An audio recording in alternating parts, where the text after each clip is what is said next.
Alright, let me begin by saying when I started down this path, I was really excited. See that? That's me.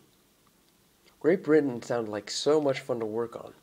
I mean, I like Monty Python Group, and I thought Wallace and Gromit was awesome, and so I figured the history of this country's animation had to be good. Good assumption, but wrong. Searching for interesting stuff was like looking for snow in the desert. But I digress. I will try to make this as quick and painless as possible.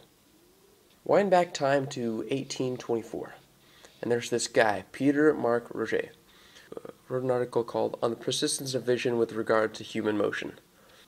It was a paper which greatly affected toys and the development of animation to follow. Fast forward time to 1875. James Stewart Blackton, the guy who's going to have a resounding impact on Britain's animation culture, is born in England.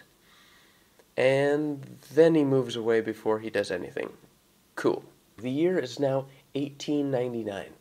This guy, Arthur Melbourne Cooper, we'll call him the Coop, creates Matches and Appeal, the first animated film ever. Ever! Way to go, Coop. 1906, Walter P. Booth, the Booth, makes The Hand of the Artist, lightning sketches likely influenced by major patriot James Stewart Blackton. 1908, the Coop makes a comeback with Dreams of Toyland, which must have been like Toy Story meets Nightmare on Elm Street. Oh wait, I have that clip.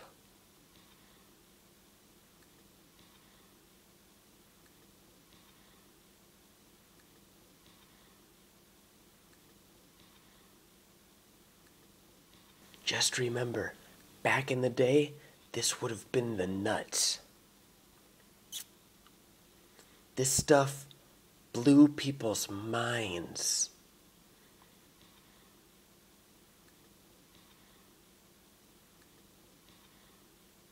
Moving on.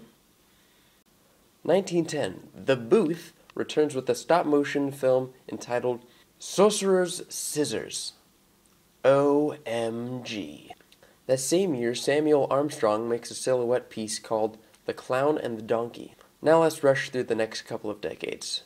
There's a war, propaganda animation, a lot more mimicry of other people's animation. Disney starts blowing away the competition, and this guy, Anson Dyer, we'll call him the Dryer. This guy decided to try to stand his ground and take on Disney over the next couple decades. And he succeeded. No, he doesn't. Because there's another war and Disney has too strong a foothold. It's not for lack of trying, it's just lack of resources. Better luck next time, Dryer.